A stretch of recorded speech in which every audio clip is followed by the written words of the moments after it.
Hello and welcome to all. I hope आप सभी स्वस्थ होंगे। और आज हम इस वीडियो में डिस्कस करेंगे वंशानुक्रम और वातावरण के प्रश्न। तो चलिए शुरू करते हैं। हमारा पहला क्वेश्चन है, माता पिता से वंशजों में स्थानांतरित होने वाले लक्षणों को कहा जाता है। ऑप्शन है हमारे पास पर्यावरण, जीन, आनुवांशिकता या होम्योस्टैटिस। तो इसका जो राइट ऑप्शन है वो हो जाएगा ऑप्शन बी, यानी जीन्स जो है हमें माता पिता से मिलते हैं। क्वेश्चन नंबर 2 है, वंशानुगत नियम का जनक किसे माना जाता है? डार्विन, गेगर, जॉन मेंटल, अरस्तु या पाइथागोरस।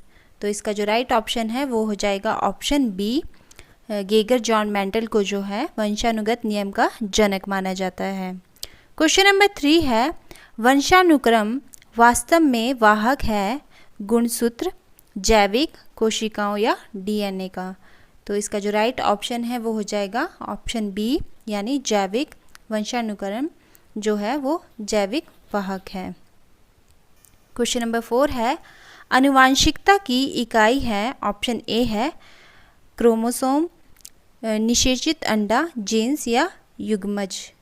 तो इसका जो राइट ऑप्शन है वो हो जाएगा जीन्स। क्वेश्चन नंबर 5 है, गेगर जॉन मेंटल ने वंशागति के मूल नियम बनाकर आधुनिक आनुवांशिकता की नींव किस वर्ष डाली थी?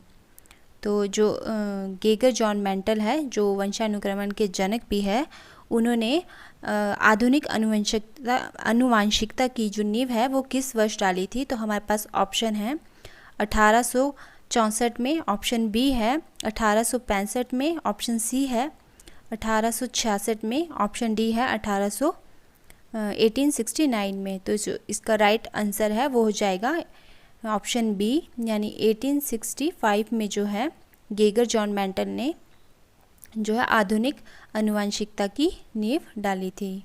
क्वेश्चन नंबर 6 है, गेगर जॉन मेंटल कहाँ के निवासी थे? ऑप्शन है अमेरिका, ऑप्शन बी है ब्रिटेन, ऑप्शन सी है ऑस्ट्रेलिया और ऑप्शन डी है ऑस्ट्रिया। तो इसका जो राइट ऑप्शन है वो हो जाएगा ऑप्शन नंबर सी, जो जॉन गेगर मेंटल थे वो ऑस्ट्रेलिया के निवासी थे। क्वेश्चन नंबर 7 है, व्यक्तित्व एवं बुद्धि के वंशानुक्रम की भूमिका है। ऑप्शन है नाममात्र, महत्वपूर्ण, अपूर्व, नम्य या फिर आकर्षक। तो इसका जो राइट ऑप्शन है वो हो जाएगा ऑप्शन ए, नाम मात्र, यानी व्यक्तित्व में जो बुद्धि की अनुक्रम की भूमिका है वो नाम मात्र है। क्वेश्चन नंबर 8 है, निम्न में से कौन सी एक अंतःस्रावी ग्रंथि नहीं है? ऑप्शन है हमारे पास एड्रीनल ग्रंथि, पीयूष ग्रंथि, लार ग्रंथि या थायराइड ग्रंथि। तो जो एड्रीनल ग्रंथि है, पीयूष ग्रंथि है और थायराइड ग्रंथि है, ये सभी अंतःस्रावी ग्रंथियाँ हैं, तथा जो लार है इसमें वो अंतःस्रावी ग्रंथि नहीं है। तो इसका जो राइट ऑप्शन है वो हो जाएगा ऑप्शन सी। क्वेश्चन नंबर 9 है, हेरिडेटरी जीनियस नामक पुस्तक किसके द्वारा लिखी गई है? तो कैटल, ऑप्शन है कैटल, गाल्टन, टरमैन या फिर पियर्सन। तो इसका जो राइट ऑप्शन है वो है ऑप्शन बी, गाल्टन द्वारा जो है हेरिडेटरी जीनियस नामक की पुस्तक लिखी गई है। क्वेश्चन नंबर 10 है, सामान्य पुरुष में XY गुणसूत्र होते हैं, जबकि सामान्य महिला में कौन से गुणसूत्र होते हैं? ऑप्शन ए है XX, ऑप्शन बी है XYZ, ऑप्शन सी है XXX और ऑप्शन डी है X। तो इसका जो राइट ऑप्शन है वो हो जाएगा ऑप्शन ए, XX, जो XX गुण हैं वो सामान्य महिला में पाए जाते हैं। क्वेश्चन नंबर 11 है, किस विद्वान के अनुसार बालक का विकास आनुवांशिकता तथा वातावरण का गुणनफल है? ऑप्शन ए है वुडवर्थ, ऑप्शन बी है गॉरेट, ऑप्शन सी है हॉलैंड और ऑप्शन डी है थॉर्नडाइक। तो इसका जो राइट ऑप्शन है वो हो जाएगा ऑप्शन ए, यानी वुडवर्थ ने कहा है कि जो बालक का विकास है वो आनुवांशिकता तथा वातावरण का गुणनफल है। क्वेश्चन नंबर 12 है, निम्नलिखित में से किसी एक को मुख्य ग्रंथि कहते हैं? तो हमारे पास 4 ऑप्शन हैं, तो उनमें से किस एक ग्रंथि को जो है मुख्य ग्रंथि कहा जाता है? ऑप्शन ए है थायराइड ग्रंथि, ऑप्शन बी है एड्रीनल ग्रंथि और ऑप्शन सी है अंतस्रावी ग्रंथि, ऑप्शन डी है पीयूष ग्रंथि। तो इसका जो राइट ऑप्शन है वो हो जाएगा ऑप्शन डी, पीयूष ग्रंथि को जो है मुख्य ग्रंथि कहा जाता है। क्वेश्चन नंबर 13 है, निम्नलिखित में से कौन सा कारण जन्मजात व्यक्तिक गुणों का योगफल है? ऑप्शन ए है समानता, ऑप्शन बी है निरंतरता, ऑप्शन सी है वंशानुक्रम, ऑप्शन डी है युयुत्सा। तो इसका जो राइट ऑप्शन है वो हो जाएगा ऑप्शन सी, यानी वंशानुक्रम जो है जन्मजात व्यक्तियों के गुणों का योगफल है। क्वेश्चन नंबर 14 है, वह अवस्था जो कि माता पिता के 21वें गुण जोड़ों के अलग ना हो पाने के कारण होती है, वह क्या कहलाती है? तो ऑप्शन ए है डाउन सिंड्रोम, ऑप्शन बी है क्लीनफेल्टर सिंड्रोम, ऑप्शन सी है टर्नर सिंड्रोम और ऑप्शन डी है विल्सन सिंड्रोम। तो इसका जो राइट ऑप्शन है वो हो जाएगा डाउन सिंड्रोम, ऑप्शन ए हमारा राइट ऑप्शन हो जाएगा। क्वेश्चन नंबर 15 है, किस कारण मनुष्य की बुद्धि आगे की पीढ़ियों की ओर क्रमित होती है? ऑप्शन ए है क्षेत्र, ऑप्शन बी है मौसम, ऑप्शन सी है वातावरण और ऑप्शन डी है जलवायु। तो इसका जो राइट ऑप्शन है वो हो जाएगा ऑप्शन सी वातावरण। वातावरण के कारण जो मनुष्य की बुद्धि है वो आने वाली अगली पीढ़ियों में क्रमित हो जाती है, यानी हस्तांतरित हो जाती है। क्वेश्चन नंबर 16 है, आनुवांशिकता को किसकी सामाजिक संरचना माना जाता है? ऑप्शन ए है प्राथमिक, ऑप्शन बी है गौण, ऑप्शन सी है गयात्मक और ऑप्शन डी है स्थिर। तो इसका जो राइट ऑप्शन है वो हो जाएगा स्थिर, यानी आनुवांशिकता को स्थिर सामाजिक संरचना जो है वो माना जाता है। क्वेश्चन नंबर 17 है, एक अध्यापक किसी भी समूह में समुदाय आधारित व्यक्तिगत विभिन्नताओं को समझ सकता है। ऑप्शन ए है आंखों के संपर्क के आधार पर, ऑप्शन बी है बुद्धि के आधार पर, ऑप्शन सी है भाषा एवं अभिव्यक्ति के आधार पर और ऑप्शन डी है गृह कार्य के आधार पर। तो इसका जो राइट ऑप्शन है वो हो जाएगा ऑप्शन डी, गृह कार्य के आधार पर जो है एक अध्यापक किसी समूह में या समुदाय में व्यक्ति की विभिन्नताओं को समझ सकता है। क्वेश्चन नंबर 18 है, एक बालक में कितने गुणसूत्र जुड़े होते हैं? ऑप्शन ए है 12, ऑप्शन सी है 15, ऑप्शन बी है 15, ऑप्शन सी है 23 और ऑप्शन डी है 48 यानी 48।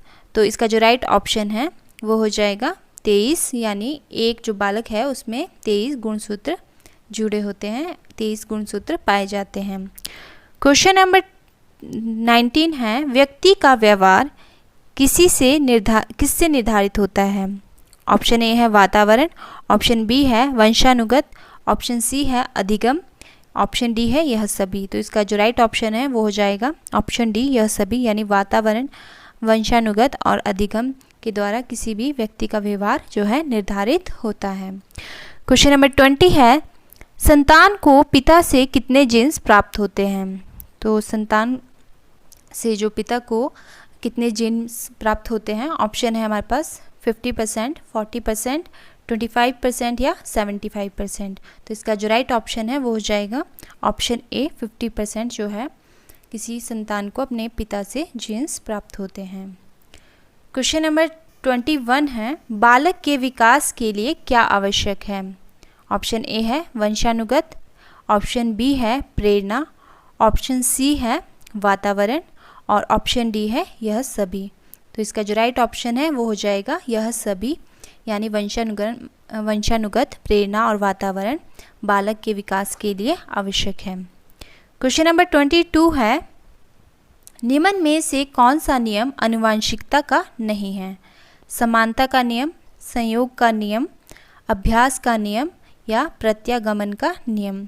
तो इनमें से जो नियम जो आनुवांशिकता का नियम नहीं है तो वो है हमारा ऑप्शन बी, संयोग का नियम जो है आनुवांशिकता का नियम नहीं है। क्वेश्चन नंबर 23 है, वंशानुक्रम व्यक्ति की जन्मजात विशेषताओं का पूर्ण योग है, यह सिद्धांत किसका है? Woodworth, V.N. Jha, Geiger John mentor या फिर अरस्तु का।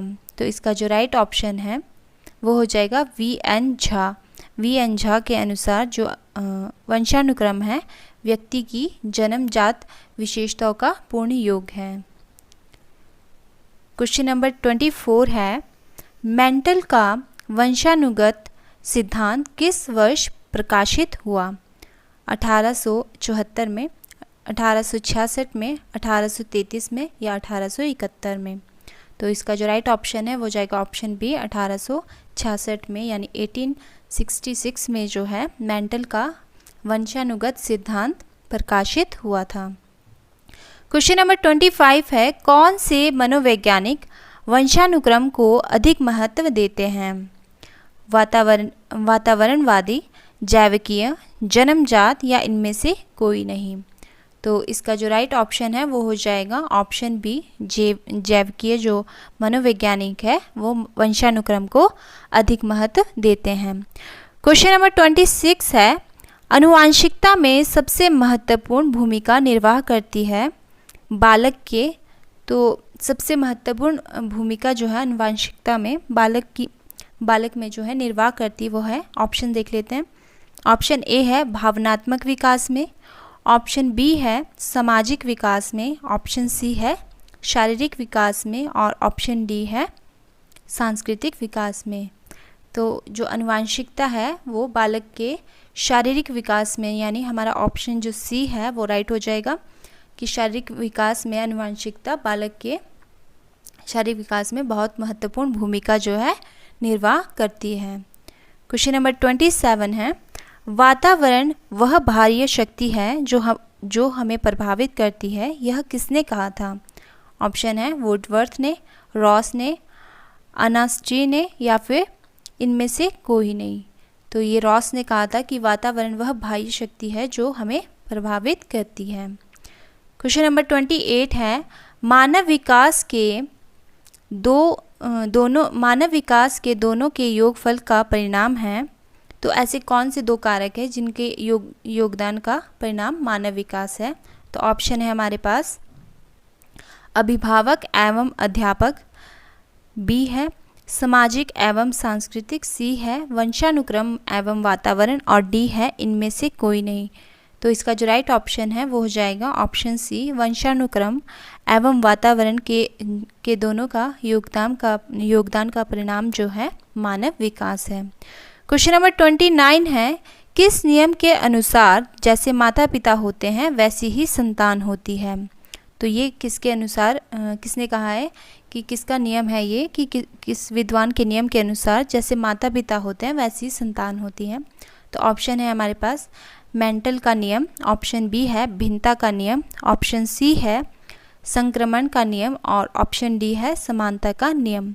तो इसका जो राइट ऑप्शन है वो हो जाएगा ऑप्शन डी, यानी समानता का नियम के अनुसार जैसे माता पिता होते हैं वैसी ही संतान होती है। नेक्स्ट क्वेश्चन है क्वेश्चन नंबर 30, मानव विकास पर वंशानुगत प्रभावों का समर्थक कौन था? ऑप्शन ए है वॉटसन, ऑप्शन बी है गाल्टन, ऑप्शन सी है पियर्सन और ऑप्शन डी है डार्विन। तो मानव विकास पर वंशानुगत प्रभावों का समर्थक था गाल्टन। तो इसका राइट ऑप्शन जो है ऑप्शन बी हो जाएगा। क्वेश्चन नंबर 31 है, मानव व्यक्तित्व परिणाम है। ऑप्शन ए है पालन पोषण और शिक्षा का, ऑप्शन बी है आनुवांशिकता और वातावरण की अंतक्रिया का, ऑप्शन सी है केवल वातावरण का और ऑप्शन डी है केवल आनुवांशिकता का। तो इसका जो राइट ऑप्शन है वो हो जाएगा ऑप्शन बी, यानी आनुवांशिकता और वातावरण की अंतक्रिया का मानव व्यक्तित्व का परिणाम है। क्वेश्चन नंबर 32 है, निम्नलिखित में से किसके अतिरिक्त सभी वातावरणीय कारक विकास को आकार देते हैं? तो किसके अतिरिक्त जो भी वातावरणीय कारक है वो विकास को आकार देते हैं? तो इसमें से कौन सा जो है राइट ऑप्शन नहीं है ये पूछा गया है। ऑप्शन ए है शिक्षा की गुणवत्ता, ऑप्शन बी है शारीरिक गठन, ऑप्शन सी है पौष्टिकता की गुणवत्ता और ऑप्शन डी है संस्कृति। तो इसका जो राइट ऑप्शन है वो हो जाएगा शारीरिक गठन। के अतिरिक्त जो है वातावरणीय कारक विकास को आकार देते हैं। तो ऑप्शन बी जो है इसका सही आंसर हो जाएगा। क्वेश्चन नंबर 33 है, जीन और गुणसूत्र माता के गर्भ में गर्भधारण के समय बालक में माता पिता के किन पहलुओं को स्थापित करते हैं? ऑप्शन ए है पोषक, ऑप्शन बी है सामाजिक, ऑप्शन सी है नैतिक और ऑप्शन डी है आनुवंशिक।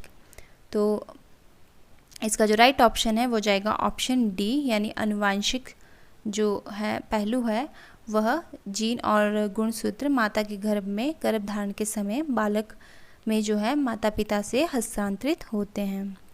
क्वेश्चन नंबर 34 है, कौन सा बाहरी कारक है जो बालक की वृद्धि और विकास को प्रभावित करता है? शारीरिक वातावरण, शारीरिक पर्यावरण, बुद्धिमत्ता, जैविक कारक, आनुवंशिक कारक। तो इसका जो राइट ऑप्शन है वो जाएगा ऑप्शन ए, शारीरिक पर्यावरण जो है बालक की वृद्धि और विकास को प्रभावित करता है। क्वेश्चन नंबर 35 है, उस सिद्धांत का नाम बताइए जिन्होंने कहा था कि मानव विकास को आनुवंशिकी प्रभावित करती है। तो किसने कहा था कि मानव विकास को आनुवंशिकी प्रभावित करती है? ऑप्शन ए है पियर्सन, ऑप्शन बी है गाल्टन, ऑप्शन सी है वॉटसन और ऑप्शन डी है डार्विन। तो इसका जो राइट ऑप्शन है वो हो जाएगा ऑप्शन बी, गाल्टन ने कहा था कि मानव विकास को आनुवंशिकता जो है प्रभावित करती है। तो ये थे हमारे आज के प्रश्न। आई होप आपको ये प्रश्न अच्छे लगे होंगे और आपके आने वाले एग्ज़ाम में हेल्पफुल रहें। इसी के साथ ही अगर आपको वीडियो अच्छी लगी हो तो प्लीज़ वीडियो को लाइक कीजिए, अपने फ्रेंड्स के साथ शेयर कीजिए और अगर आप चैनल पे नए हो तो प्लीज़ चैनल को सब्सक्राइब कीजिए। And thanks for watching all the video.